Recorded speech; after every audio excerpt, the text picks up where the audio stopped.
As society moves into the post-industrial age, the number of pure consumers will decrease and be replaced by prosumers, people who produce some of the goods and services that go into their consumption.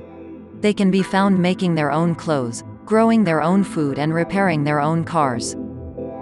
When human beings produce for their own usage, production and consumption are united in the same person. To reach this conscious mission, wisdom is the tool required, here understood as the ability to follow reason in behavior, judgment and action. A gift that comes from experience, from meditation on things, and above all concerns moral presence and practical activity.